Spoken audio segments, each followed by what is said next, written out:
Hello, my enemy. About Tom Hanks too is there's always a product associated to him. I know it's crazy. He's like a salesman. So in Castaway, there's Wilson, but it's a beach volleyball, but it has a product named Wilson. In Finch, it's Goodyear, the dog. The dog is inside a Goodyear tire, you know, the Goodyear tire. So he's always attached sometimes to a product. Not always. I don't know about Saving Private Ryan. Well, you know, in Forrest Gump, it had been a box of chocolate. They sell. A guy named Caleb played Jeff the robot. Now, this could have potentially been a really good movie, maybe even up for Best Picture. They just missed it and made it a little bit sappy. There's nothing wrong with sappy if they want to go that way. They kind of made it Disney. But anyway, the can open. Okay, so the dog has, you know, a canned food. So the robot is built to take care of the dog because Tom Hanks was dying of radiation poison. So he built Tom Hanks' character. I think his name is Finch. Finch is dying of radiation poison, not Tom Hanks.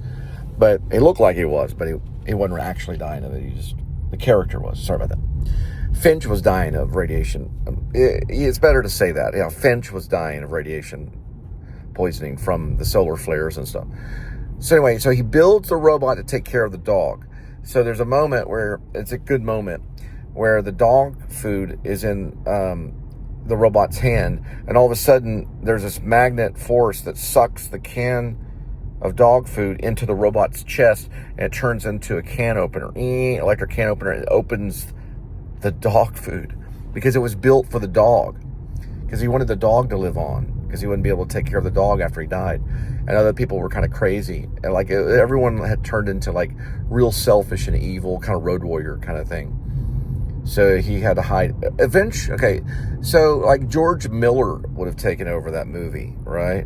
It would have been a whole different movie, which it would have been pretty cool.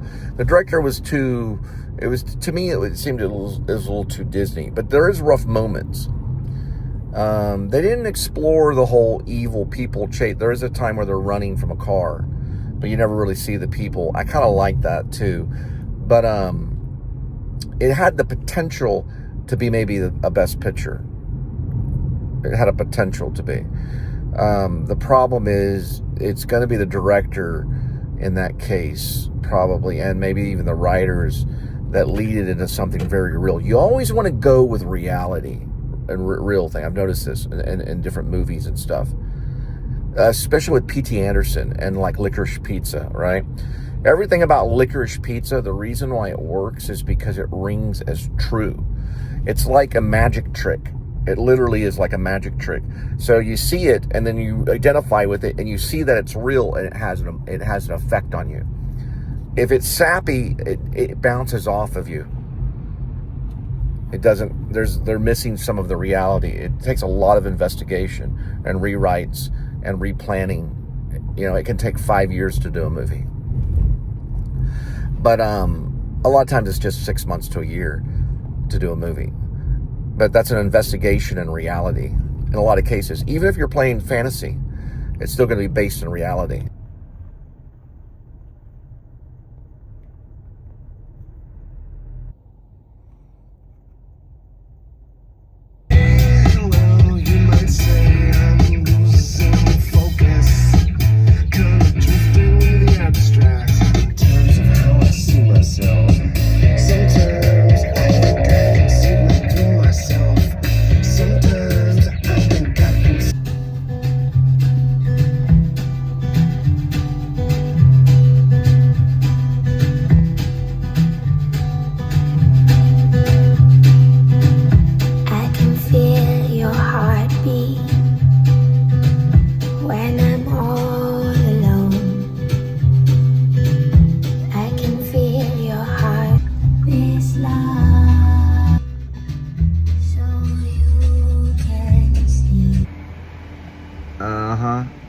Yeah, that's correct. All right, so I got I usually order it off the app, so that way I get the points. I'm sure I get the points. I was gonna do Lunch on Silvers, but You can't get into their app. It's like getting into the Pentagon. I kept going on. They weren't sending me the code. The code wasn't bouncing off my email. Wouldn't let me in. So I was like, forget about it. That's usually sometimes what I go through on restaurants or places. If I can get in the app, then I'm good to go. Because I want to get points for, for my food purchase. I guess this one, I did do some additives on it. It's the double beef. It's the one Linda likes. And then I got this one, which I did an additive on it, which is the cheesy, no, this is the cheesy double beef. The cheesy double, one of them, the cheesy bean and rice. Yeah, cheesy bean and rice is this one, is circle. This one has, I was going to do sour cream, but instead I did an extra jalapeno ranch sauce on it. So it looks like this. It's kind of like this.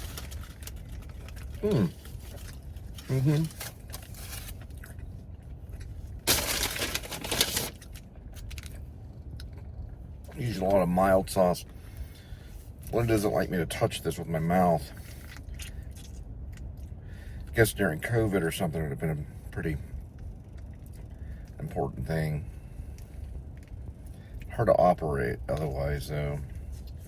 But anyway, and they did provide napkins, so they get a passing score.